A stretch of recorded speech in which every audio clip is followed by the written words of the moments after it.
इस परमार्थ मार्ग में चलने वाले पथिक की पहली सीढ़ी है कि अपनी वाणी पर अंकुश कर ले। वांग निरोधो योगस्य प्रथमम द्वारम, मौन का आश्रय ले लो। ज्यादा बोलने का अभ्यास ही नहीं होना चाहिए। बड़े अपराध बन जाते हैं, निंदा स्तुति बन जाती है, दोष दर्शन होने लगता है, वो साधक गिर जाता है। मौन का स्वभाव बनाना चाहिए। जड़ मौन यहां वृंदावन में ठीक नहीं। यहां हम राधा राधा बोलेंगे, प्रभु की चर्चा बोलेंगे, कोई प्रश्न करेगा तो जो शास्त्र सम्मत बात है उत्तर देंगे, नहीं तो मौन रहेंगे। प्रपंच की तरफ से पूर्ण मौन होना चाहिए। आपको पहली बार कोई खड़ा करके बात कर रहा है, समझ में आया किससे बात करना, प्रभु को भूल जाना है, अगली बार से वो कहेगा राधे राधे, उत्तर नहीं देना। श्री हरिवंश, उत्तर नहीं देना। अंदर से श्री हरिवंश बोले, चल दिए। हमें किसी से क्या लेना देना। हम किसी का अहित नहीं करेंगे, अमंगल नहीं करेंगे, हम किसी पर दोष दर्शन नहीं करेंगे, पर हम अपनी वृत्ति को भगवदाकार करने आए हैं। ये नहीं कि कोई हमसे बोले तो हम बोलना जरूरी है, नहीं। कोई प्रश्न करे तो बोलना जरूरी नहीं। उपासक हो, आप कृपा करें तो बात कर ले, ना चाहे तो बिल्कुल आपके ऊपर कोई शासन नहीं कि आपको बात करना ही पड़ेगा, ऐसा सिद्धांत नहीं है। योगस्य प्रथमम द्वारम वांग निरोधो, सबसे पहली साधना है वाणी को रोक ले। बोलने से बहुत शक्ति नष्ट हो जाती है। जैसे हम भगवत चर्चा करें तो इससे शक्ति बढ़ती है, लेकिन प्रपंच की वार्ता करने से वाणी की शक्ति नष्ट हो जाती है। जब आपकी जबान अपवित्र हो गई तो नाम कैसे चलेगा? जब वाणी अपवित्र है तो आपके अंदर शास्त्री कैसे शब्दों का भाव आ पाएगा? नहीं आ पाएगा। महावाक्यार्थस्य विचार्यताम, आप नहीं विचार करने की क्षमता वाले रहेंगे। यदि आपने व्यर्थ की बातें शुरू कर दी, अश्लील भाषण बोलते, गंदी भाषा बोलते हैं, तो आप में कभी विचार शक्ति ही नहीं रह जाएगी कि आप शास्त्रों के, संतों के वाक्यों का मनन करने की सामर्थ्य रखें। खो देंगे सामर्थ्य। बहुत अमृतमय वचन निकलते हैं मौन वाणी को पावन रखने वालों के, एकदम शहद में डूबे हुए वचन। इसलिए वाणी पर अंकुश कीजिए। जरूरत हो तो बोलिए, नहीं तो मौन। श्री जी का जस गाइए, नाम कीर्तन कीजिए, इसके अलावा मौन रहिए। इन नियम ले लीजिए। जब आए हो भगवत प्राप्ति के लिए तो काहे को बख्शो। इन इंद्रियों को सीधे अनुशासन में लीजिए ना। आपका स्वरूप इंद्रियां थोड़ी है, आप इनके संचालक हैं। आपकी सामर्थ्य से सामर्थ्यवान होकर आपको बांधे हुए हैं, आप इनको बांधिए। बहुत हो गई स्वतंत्रता इन दुष्टों की। माता देहूती जी भगवान कपिल जी से कहती, मैं ऊब गई इन दुष्ट इंद्रियों से भोग भोगते हुए, नाथ अब वो उपाय बताइए जिनसे इन दुष्ट इंद्रियों के कब्जे से मैं बाहर निकलूं। माता देहूती जी, ये बहुत दुष्ट है। ये कुछ मिनट तो लगेगा, बहुत शांत है और भगवत स्वरूप में लगने वाली हैं, और एक क्षण में गिरा के ऐसे नरक में खड़ा कर देंगी जहां पश्चाताप ही होता है, हाथ कुछ नहीं लगता। योगस्य प्रथमम द्वारम वांग निरोधो, फिर अपरिग्रह। पहला द्वार है वाणी पर शासन कीजिए। हम वाणी गायन करेंगे, श्री जी के लीला चरित्र, नाम कीर्तन, इसके अलावा मौन। कई साधकों को यह स्पष्ट आज्ञा करी श्री जी की प्रेरणा से कि आप नहीं बोलोगे, तो उसका पालन करना चाहिए। जब सत्संग में आप सुन रहे हैं कि योगस्य प्रथमम द्वारम, तो आप अपनी वाणी को संयम में रखिए। किसी की मजाक, उपहास, किसी की चुगली, निंदा, ये सब बिल्कुल नहीं। अगर आप ये सब करते रहेंगे तो निरंतर नाम नहीं चलेगा। आप सत्संग का मनन नहीं कर पाएंगे। मनन करके आप अपने आराध्य देव में स्थित नहीं हो पाएंगे। जरूरी है मौन, जरूरी है, पर विचार मौन। ये धाम है, इसलिए हम जड़ मौन की बात नहीं करते, विचार मौन। और वो मौन ही किस काम का जो एक शब्द में हम बात कर लेते हैं, वो 5 मिनट लगाएं। जैसे कोई बात करनी, अब वो कुछ बोला, अब उसमें पूरी एकाग्रता पूरी शक्ति नहीं, सीधे बोल दे, स्विच ऑफ कर दे, क्या चला गया। जड़ मौन के लिए फिर ना ऊ ना ऊ, कुछ नहीं, ना लिखना ना पढ़ना ना कुछ, बिल्कुल बालवत परमहंस स्थिति, कोई प्रश्न नहीं, कोई उत्तर नहीं, एकदम जड़वत, जीते जी मृत, जीवन मुक्त होने के लिए। तो वो ये श्रीधाम वृंदावन है, यहां उचित नहीं, क्योंकि यहां राधा नाम स्वयं हरि रटते हैं, तो हमारी जबान की सार्थकता है, राधा नाम कीर्तन करें, वाणी जी का गायन, इसके अलावा मौन रहे। दूसरा, अपरिग्रह, उतना ही स्वीकार कीजिए जिससे आपकी जीवन यात्रा चलती, इसके बाद नहीं। एक भी वस्तु एक्स्ट्रा आपके पास नहीं होनी चाहिए। क्यों होनी चाहिए? जब रोज का रोज श्री जी दे रही तो तुम्हें एकत्रित करने की जरूरत क्या है? आपको जो दिनचर्या में चाहिए बस उतना ही, इसके आगे नहीं। एक भी कंबल एक्स्ट्रा नहीं रखना होना चाहिए, एक भी वस्त्र नहीं एक्स्ट्रा नहीं होना चाहिए। जो हमारी दिनचर्या में आ रहे हैं कि 2 कॉपिन, 2 मार्किन, बनियान, स्वेटर, 1 कंबल या 2 कंबल, जिससे आपकी दिनचर्या कट रही, बस इसके अलावा आपके पास कुछ नहीं। आपकी जो दिनचर्या है, वो दिनचर्या जो प्रभु दिए हुए हैं शरीर पालन पोषण के लिए, शरीर के लिए उतनी आवश्यक है। अगर सही दिनचर्या करनी तो राइट टाइम पे आपका पहले कंबल हटना चाहिए। समय कंबल फेंक दिया दूर, अब अपनी दिनचर्या में लग जाओ। काहे को शरीर को इतना दुलार करके बबुआ बनाए हुए हो, कान के कंटूप ऐसे बांधे, मुंह में ऐसे बांधे, ऐसे क्या होना है इसको? ये जड़ शरीर है, जितना प्यार करोगे उतना ही परेशान करेगा ये।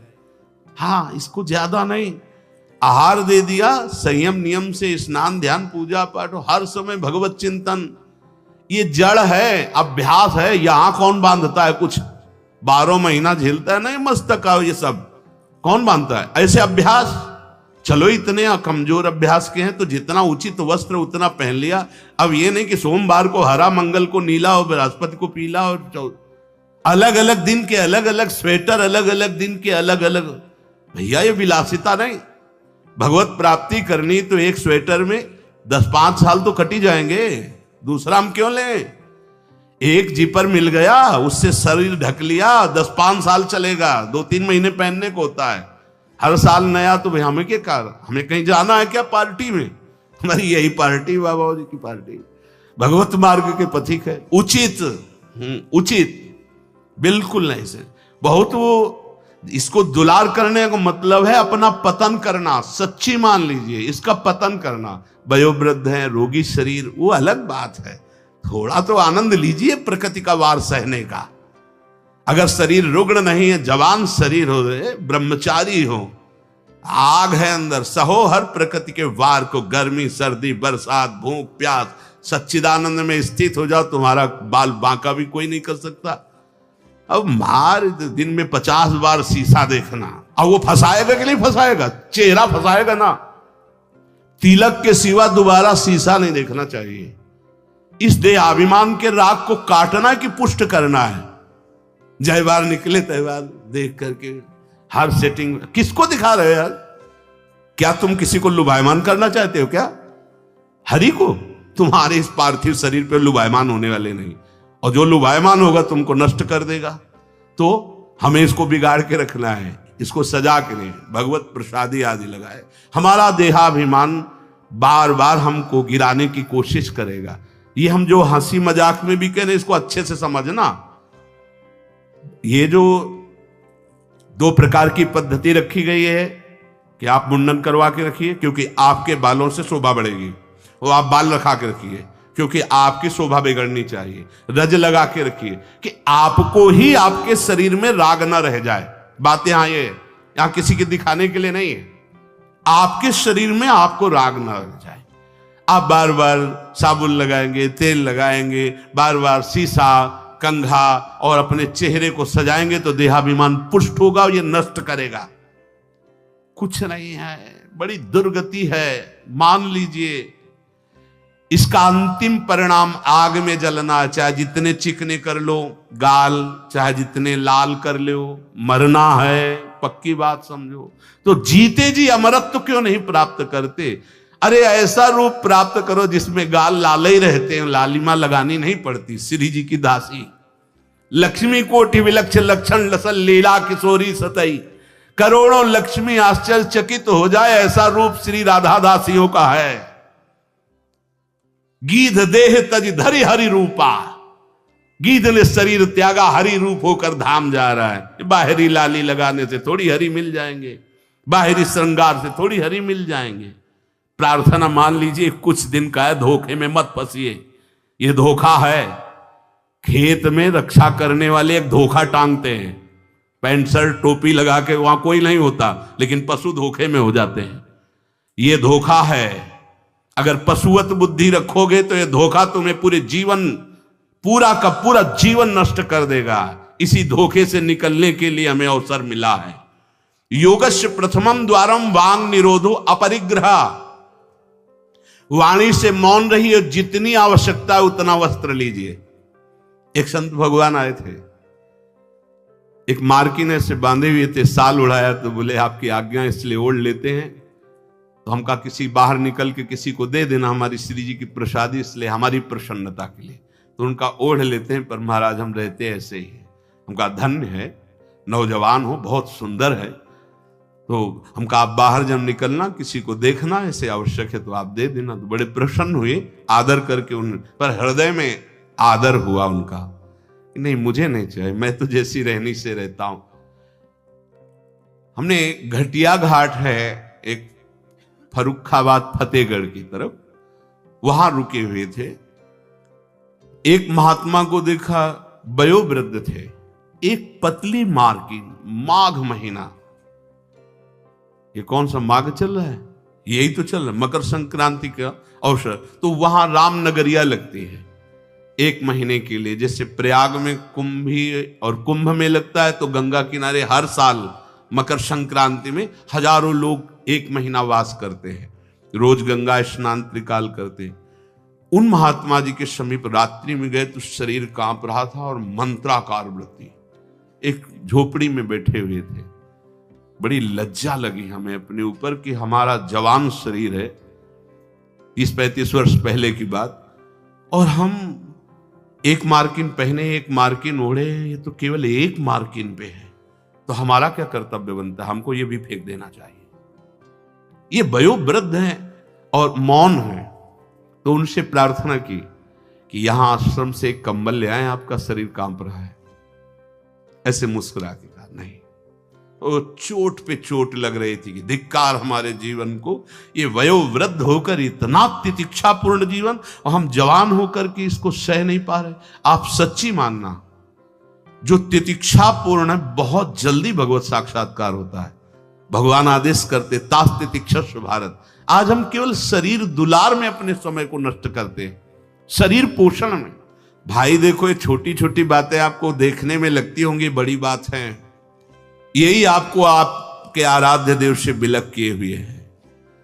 महीना भर आप केवल ऐसे आहार करके देखिए कि जिसे तुम्हारा मन कहता अच्छा उसको हटा दीजिए।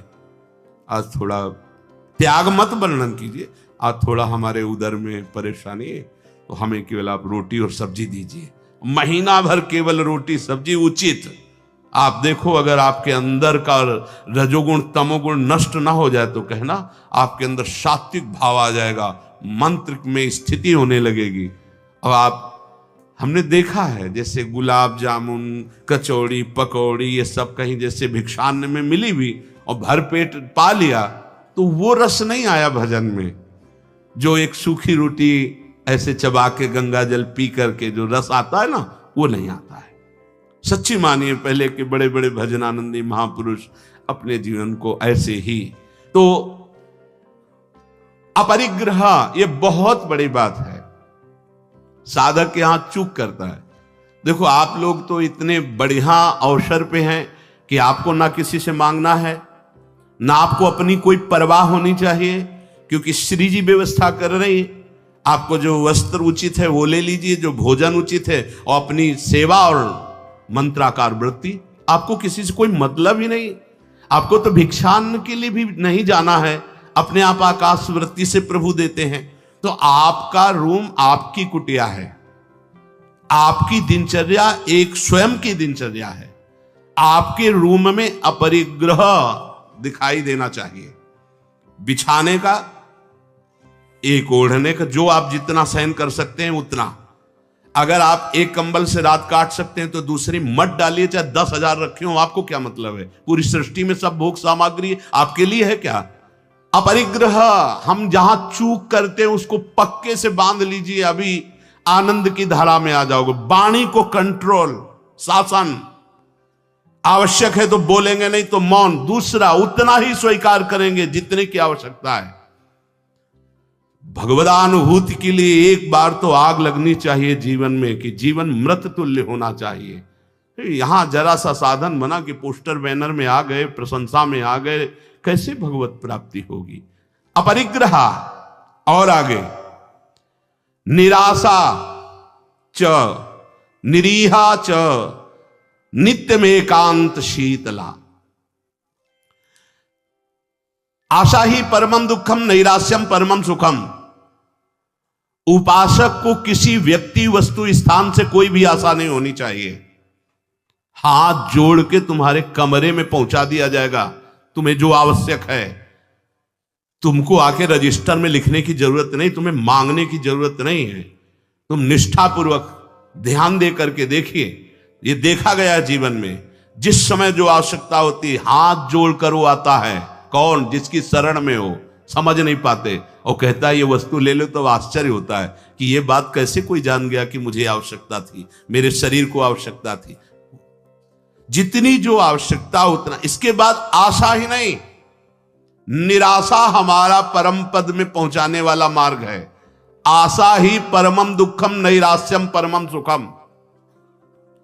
किसी व्यक्ति से, किसी वस्तु की आशा बिल्कुल नहीं होनी चाहिए। तब लग जोगी जगत गुरु, जब लग रहा है निराश, जब आशा मन में भई जग गुरु जोगी दास। आशा नहीं होनी चाहिए। आशा एक ही बात की होनी चाहिए, कब किशोरी जो मिलेंगी। आशा से दास्यम वृषभानु जाया, तीरे समध्यास जब भानु जाया। कब मैं अपने स्वरूप में स्थित होऊंगा, इसके अलावा कोई आशा नहीं। शरीर की आवश्यकता है।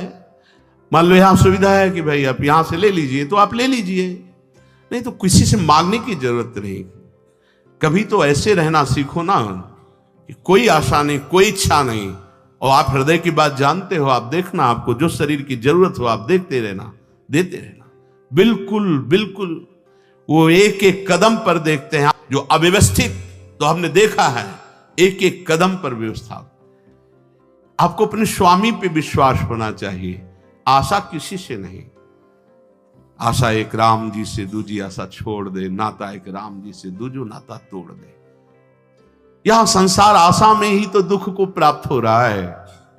पिंगला वैश्या को भगवान दत्तात्रेय जी ने गुरु माना, क्योंकि उसने आशा का त्याग कर दी। आशा नहीं। अब मैं पुरुषों से आशा करती थी, अब परम पुरुष से आशा करूंगी, अपने आत्मस्वरूप से। अब किसी की जरूरत नहीं, मैं किसी से रमण की आशा नहीं करूंगी, एकमात्र अपने आत्मस्वरूप। उसी समय उसको गुरु मान लिया। पहला, वाणी का मौन, उचित बोलो। दूसरा, सामान उतनी रखो जितनी आवश्यकता हो। तीसरा, किसी से आशा मत रखो। चौथा, निरीह, किसी भी तरह की लोक परलोक की कोई कामना नहीं। बड़ा आनंद। अभी देखो, जीवन मुक्त हो जाओगे। किसी से लोक की कोई आवश्यकता नहीं, लोक वस्तु की, और निरीह, कोई कामना नहीं।